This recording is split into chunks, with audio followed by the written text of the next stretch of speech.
하나님의 말씀은 고린도전서 6장 9절부터 11절입니다.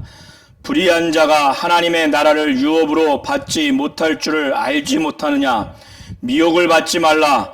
음행하는 자나 우상 숭배하는 자나 간음하는 자나 탐색하는 자나 남색하는 자나 도적이나 탐욕을 부리는 자나 술 취하는 자나 모욕하는 자나 속여 빼앗는 자들은 하나님의 나라를 유업으로 받지 못하리라.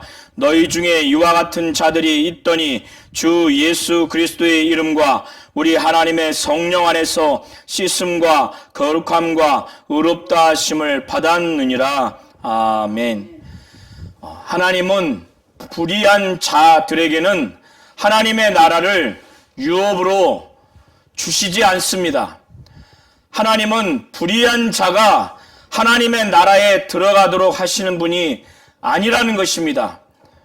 하나님은 불의한 자를 싫어하시고 싫어할 뿐더러 하나님 나라의 자체를 들어가지 못하도록 그렇게 하시는 분이십니다. 그가 비록 믿는 자라 할지라도 그 이후에 이렇게 오늘 본문의 내용처럼 이와 같은 불의를 행하고 그것이 죄라고 인식하지도 아니하고 회개하지도 아니한 상태에서 살아간다면 그는 불의한 자로서 하나님의 나라에 들어갈 수 없다는 것입니다. 고린도 교회 안에 형제와 형제 간에 다툼이 있는데 이 고린도 교회 안에서 형제와 형제 간에 다툼이 있으면, 성도 간에 다툼이 있으면 그것이 하나님이 피로 사신 교회고 믿는 성도들이 어떤 이유인지 모르지만 이것이 서로 시시비비를 가려야 되는 부분이라면 세상 밖으로 가져가지 말고 교회 안에서 이것을 지혜롭게 판단하고 이걸 분별할 수 있는 지혜로운 자들에게 중재를 요청해서 그렇게 해야 되는데 이들이 이걸 세상 밖에 법정으로 갖고 간 겁니다. 우리 성도님들이 나중에 우리가 부활을 하게 되면 주님과 함께 이제 왕노릇 하게 됩니다. 그때 세상을 심판하고 천사를 심판하는 그런 위치에 있는 자가 믿는 성도들이에요. 이제 부활을 하게 되면 세상에 대해서 주님과 함께 심판을 합니다. 또 천사들에 대해서도 심판을 해요. 그게 타락한 천사든 또 선한 천사든 천사들에 대해서 심판을 합니다.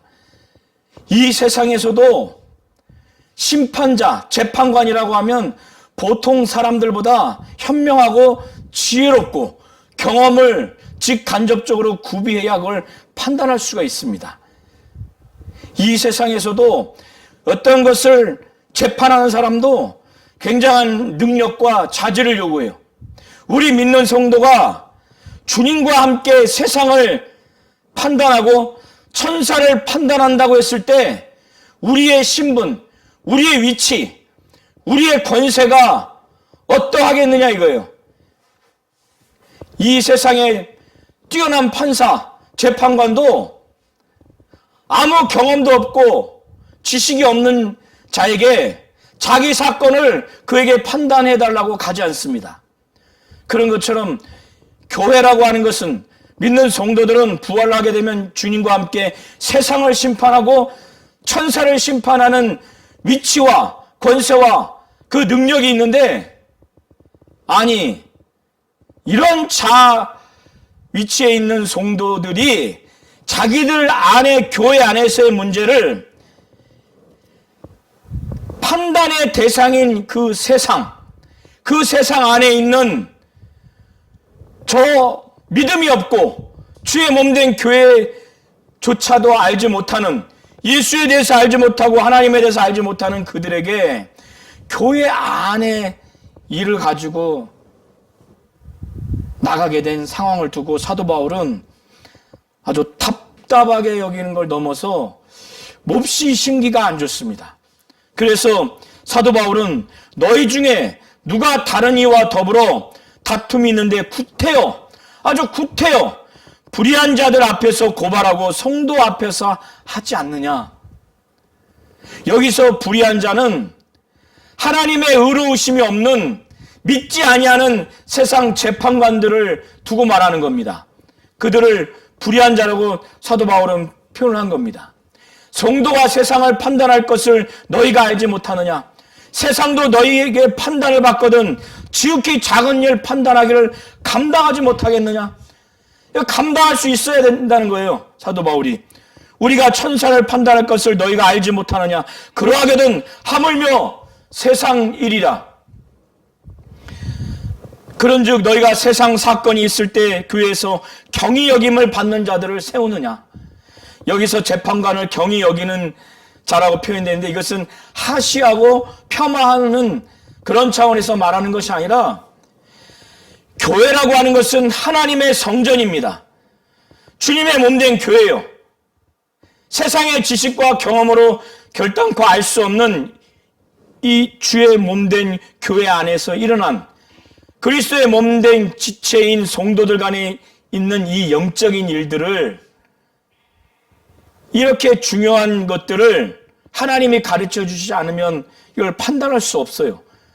이걸 알지 못하기 때문에 세상 재판관이라 할지라도 세상에서는 그들이 중한 자이지만은 믿음 안에서 하나님 보시기에 그 믿음이 없고 이 주의 몸된 교회의 실상도 알지 못하고 영적 세계와 그 실상을 알지 못하고 하나님을 알지 못하는 그들은 중한 자들이 아니에요. 중대한 자들이 아닙니다. 그래서 경히 여김을 받은 자들로 표현한 것으로 보시면 좋을 것 같습니다. 사도 바울은 아주 이들이 이렇게 한 거에 대해서 아주 부끄럽게 아주 그냥 찌르면서 아주 부끄러움을 느끼도록 그렇게 증거하고 있습니다. 5절 내가 너희를 부끄럽게 하려 하여 이 말을 하노니 너희 가운데 그 형제 간의 일을 판단할 만한 지혜 있는 자가 이같이 하나도 없느냐. 형제가 형제로 더불어 고발할 뿐더러 믿지 아니하는 자들 앞에서 하느냐. 이미 형제들 간에 이거를 교회 안에서 해결을 해야 되는데 이걸 교회 바깥으로 갖고 나가니까 피차 고발을 함으로 이미 너희 가운데 뚜렷한 허물이 있나니 차라리 불의를 당하는 것이 낫지 아니하며 차라리 속는 것이 낫지 아니하느냐. 너희는 불의를 행하고 속이는구나. 그는 너희 형제로다. 그러니까 이게 아마 경제적인 이익을 위해서일 가능성이 있는데 정확히 나오진 않았지만 성도 간에 피차 고발을 한 거예요. 그 피차 고발을 한 것은 서로 불의를 행하고 속이고자 하는 그런 자세로 고발을 한 겁니다. 조금 더 이익을 얻기 위해서. 그러니까 차라리 그냥 불의를 당하는 것이 낫지 아니하며 차라리 속는 것이 낫지 아니하냐. 이게 교회 성도들 간에 문제 해결을 교회에서 하지 못하고 밖으로 나가니까 믿음이 없는 불의한 또 아주 경히 여기는 그런 세상 재판관들이 하나님에 대해서 뭘 알겠어요? 주의 몸된 교회에 대해서 뭘 알겠어요? 주의 몸된 지체가 성도들인데 성도들이 주의 몸된 지체라는 걸 뭘 알겠어요? 이것은 성령이 감동하시고 성령이 지혜를 주시고 하나님의 말씀대로 하나님의 지혜대로 성도들을 잘 중재해서 이거를 잘 판단을 해서 해결을 해야 되는데 세상 법정에는 하나님의 뜻이 없습니다. 하나님의 말씀이 없어요. 성령의 감동이 없습니다. 그 과정에서 이미 허물이 뚜렷이 드러났다는 거예요. 피차 고발함으로 인해서. 이게 이미 고발하는 것 자체, 소송하는 것 자체가 이미 믿는 성도들 사이에 그냥 뚜렷한 허물, 온전치 못한 모습이 그냥 드러난 겁니다. 그 소송하는 과정, 고발하는 과정에서 상대방을 향해서 형제임에도 불구하고 성도들임에도 불구하고 불의를 행해. 응? 불의를 행합니다. 응? 그리고 속여. 자, 한번 보시기 바랍니다. 우리 7절부터 8절을 한번 합독하시겠습니다. 시작. 너희가 피차 고발함으로 너희 가운데 이미 뚜렷한 허물이 있나니 차라리 불의를 당하는 것이 낫지 아니하며 차라리 속는 것이 낫지 아니하냐. 너희는 불의를 행하고 속이는구나. 그는 너희 형제로다. 네. 조금 더 이익을 얻기 위해서 어떤 이익인지 여기는 구체적으로 나와 있지 않지만은 아마 경제적인 이익이었을 겁니다. 그 이익을 위해서 고발하는 것 자체가 이미 성도들 사이에 이 문제를 고발하는 것 자체, 소송하는 것 자체가 이미 뚜렷하게 허물이 드러난 거예요. 그런데 그 과정에서 불의를 행하고 또 상대방을 향해서 속이니 이것이 얼마나 주의 몸된 교회가 불명예스럽고 하나님의 자녀로서 불명예스럽고 하나님의 영광이 가리워지지 않겠습니까? 그러니까 사도 바울은 차라리 그냥 불의를 당하는 것이 낫지 아니하느냐, 차라리 속는 것이 낫지 아니하냐, 그렇게 해서 교회가 욕먹지 말고 하나님의 영광이 먹칠당하지 말고 성도들이 하나님의 자녀인데 이것으로 인해서 믿지 아니하는 세상이나 그 재판관들에게 아주 치명적으로 부끄러움을 당하니까 차라리 그냥 불의를 당해라. 차라리 그냥 속임을 당해라. 그렇게 해서 하나님의 영광, 주의 몸된 교회와 성도들을 보호하는 게 차라리 낫지 않겠느냐. 사실 그런 의미가 담겨 있는 것입니다. 이렇게 하면 왜 이들이 이렇게까지 했느냐? 오늘날 교회 분쟁에서의 법적인 분쟁과 같을 수도 있지만 조금 다른 측면이 있어요. 이것은 고린도 교회가 이 당시에 성경적이지 않는 사상을 갖고 있기 때문에 그래요. 성경적이지 않는 사상을 갖고 있기 때문에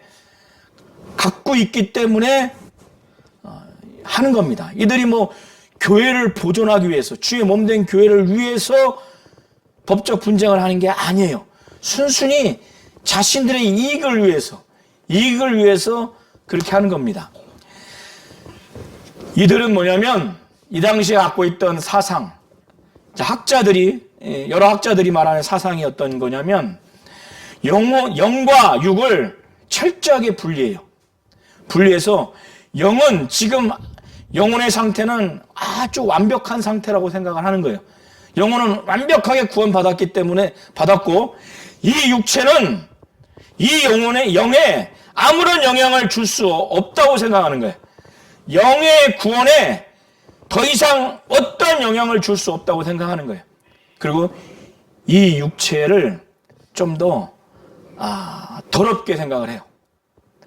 그래서 영은 지금 구원을 받았고 완벽한 상태이고 육체는 이 영의 상태에 영향을 줄 수 없다고 판단하니까 이 육체가 요구하는 욕구를 채우는데 죄책감이 없습니다. 그걸 죄라고 생각하지 않아요. 영이 구원받았기 때문에 이 육체는 영혼이 다시 지옥 가는데 영향을 절대 주지 않는다고 생각을 해요. 그래서 이 육체가 배고프면 음식을 먹듯이 육체의 욕구 중에 어떤 욕구가 가장 강합니까? 성적인 욕구가 강하죠.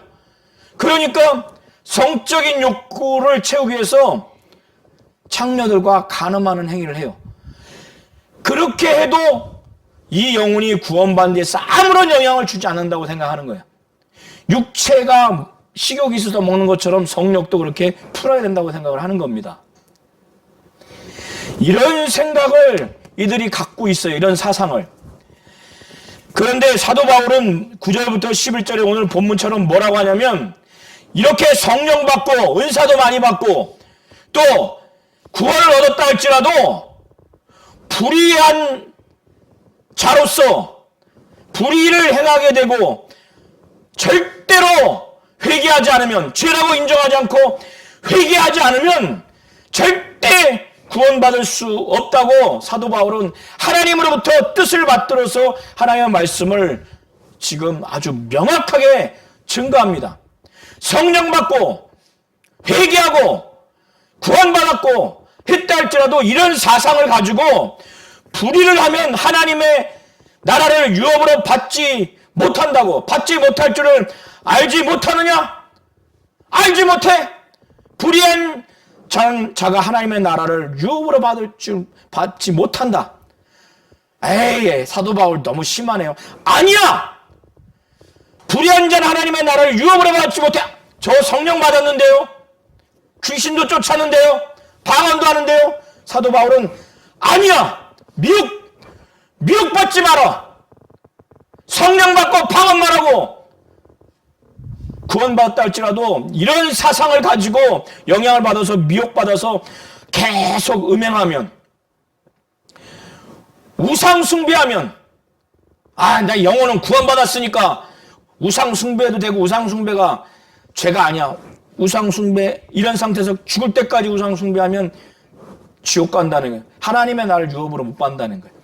음행하고 간음하는 거는 자기 부인이 있음에도 불구하고 다른 여자와 성행위를 하는 걸 간음이라고 하는 거예요. 이렇게 저 성령 받고 방언도 말하고 예배도 하는데 음행하고 간음해도 이건 죄가 아니에요. 죽을 때까지 음행하고 간음을 해서 죄라고 여기지 않고 회개하지 않으면 하나님의 나라를 유업으로 받지 못한다고 하는 거예요. 아니, 미혹받지 마! 지금 사도 바울은 지금 9절에 그걸 말하는 거예요. 그리고 탐색하는 자와 남색하는 자. 탐색하는 자는 창녀가 있죠. 창남이에요. 창남. 남창이에요. 그래서 남창 노릇을 하는 거예요. 그러니까 동성애에 수동적으로 그 성행위를 받는 사람을 남창이라고 하는. 남색하는 자. 그리고 탐색하는 자. 그리고 남색하는 자는 적극적으로 동성애를 하는 것. 예수 믿고 성령 받고 한다 할지라도 남색하고 탐색하는 자로 일평생 살고 그의 죄라고 여기지 않으면 하나님의 나라를 유업으로 받지 못한다고 사도 바울이 분명히 말하잖아요. 남의 것 훔쳐도, 또 탐욕을 부리는 자, 술 취하는 자, 모욕하는 자, 속여 빼앗는 자들은 하나님의 나라를 유업으로 받지 못한다는 거예요. 이거 너무 심한 거 아니에요? 이거는 단순히 짧게 도적질해서 이게 정말 죄야, 회개한 사람을 두고 말하는 게 아니에요. 일평생 영혼은 구원받았기 때문에 육체가 하고자 하는 거는 다 해도 돼. 이 영혼이 구원받는 거에 아무런 영향을 줄 수 없어. 이런 사상을 갖고 죽을 때까지 그게 횟수가 어느 정도인지 모르지만 계속 도둑질해도 나는 영혼 구원받았어. 이건 복음을 알지 못하는 거예요. 진리를 알지 못하는 거예요. 그리고 계속 탐욕을 부리고 술 취하고 모욕하고 속여 빼앗는 자들은 하나님의 나라를 유업으로 받지 못한다는 거예요. 고린도 교회 교인들이 원래 이런 부류의 사람들이었다는 거예요. 어떤 사람은 남색하는 자, 어떤 자는 탐색하는 자, 어떤 자는 우상 숭배하는 자, 어떤 자는 간음하고 음행하는 자, 또 탐욕을 부리는 자, 도적질하는 자, 술 취하는 자, 모욕하는 자, 속여 빼앗는 자들이었지만, 이런 자들이었지만은 이들이 예수 그리스도의 이름과 성령으로 말미암아 예수의 이름을 믿고 예수의 그 복음을 받아들여서 예수의 이름을 믿고 하나님의 자녀가 되고 성령을 사모해서 하나님께 100% 순종하겠다고 해서 성령 받고 난 다음에 정말로 예수 그리스도의 이름과 성령 안에서 아주 죄 씻음을 받았어요. 그래서 거룩함이 됐고 의로움이 됐다는 거예요. 그럼 이런 상태를 계속 유지하면서 신앙생활을 해야 되는 옛적에 너희들의 처음 변화된 상태를 11절에 말하는 거예요. 그런데 이게 이단 사상인지 어떤 사상인지 모르지만 이런 사상이 들어와서 영혼은 완벽하게 구원받았으니까 육체가 어떠한 그 욕구대로 행하던 그것이 이와 같이 지금 불의한 행동을 한다 할지라도 그것이 죄도 아니고 그것이 영혼이 구원받은 것에 전혀 영향을 줄 수 없다고 이렇게 생각해서 계속 범하는 거예요. 죄도 아니고 회개도 안 하고. 이들은 하나님의 나라에 들어갈 수 있다고 생각하는데 사도 바울은 9절에 불의한 자가 하나님의 나라를 유업으로 받지 못할 줄 알지 못하느냐? 미혹받지 말라는 거예요. 아이 설마 이렇게 해도 구원받겠지? 미혹받지 말라는 거예요. 미혹받지 말라는 거예요. 우리 성도님들이 이걸 잘 아셔서 하나님이 우리를 정말 성전 삼으셨어요. 성령이 거하시는 전입니다. 하나님은 불의한 자가 하나님의 나라에 들어갈 수 없다고 오늘 분명히 말씀하셨어요. 불의한 자에게 하나님의 나라를 유업으로 줄 수 없다는 거예요. 불의한 자가 하나님의 나라를 유업으로 받을 수 없다는 겁니다. 이것은 회개하면 돼요. 돌이키면 되는데 돌이키지 아니하고 이들과 같이 영혼은 완벽하게 구원받았으니까 마치 재림 이후에 그때 완벽한 상태로 여겨서 영혼은 완벽하게 구원받았기 때문에 내 육체가 어떠한 범죄 행위를 해도 영혼이 완벽하게 구원받았기 때문에 영향을 줄 수 없다 해서 막 성욕을 범죄하는 데 있어서 그거를 막 행해버리고 막 도적질도 하고 남 욕하고 남의 재산을 막 탐욕 부리고 우상 숭배하는 이런 육체로 계속 범죄를 하고 범죄인지를 인식하지도 못하고 회개하지도 않으면 하나님의 나라에 들어갈 수 없다는 거예요. 우리 모든 성도님들이 잘 아셔서 하나님은 우리의 영혼뿐만 아니라 우리의 몸도 우리의 마음도 우리의 생각도 정말 하나님의 뜻대로 불의한 자가 되지 않냐고 의로운 그런 신앙생활 하기를 원하시는 분이십니다. 하나님은 불의한 자에게 하나님의 나라에 들어가도록 하지 않아요. 그 불의한 자에게 하나님의 나라를 유업으로 주지 않습니다. 그래서 11절에 너희 중에 이와 같은 자들이 있더니 주 예수 그리스도의 이름과 우리 하나님의 성령 안에서 씻음과 거룩함과 의롭다함을 받았느니라. 예수의 이름과 성령 안에서 씻음과 거룩함과 의롭다함을 받은 그 처음의 상태대로 계속 유지하라는 거예요. 영혼뿐만 아니라 우리의 마음도 우리의 생각도 우리의 말과 행동도 우리의 육체도 이렇게 계속 회개하면서 계속 처음 죄에서 씻음받은 상태에서 하나님처럼 하나님이 우리를 거룩하게 하고 우리를 의롭게 하신 것처럼 계속 유지하라는 거예요. 하나님은 의로우신 분이시고 불의한 자에게 하나님의 나라에 들어가도록 하지 않아요. 불의한 자에게 하나님의 나라를 유업으로 주지 않으십니다. 이런 하나님을 분명히 아시고 하나님의 나라에 확실히 들어갈 수 있도록 정말 예수의 이름과 성령 안에서 처음 죄 씻음과 거룩함과 의롭게 된 그 상태대로 다 정말 거룩하고 의로울 수 있도록 하나님이 의로우신 것처럼 우리도 의로운 그런 신앙생활을 하는 자가 되셔서 하나님의 나라에 넉넉히 들어간 자가 되시기를 예수의 이름으로 축원합니다.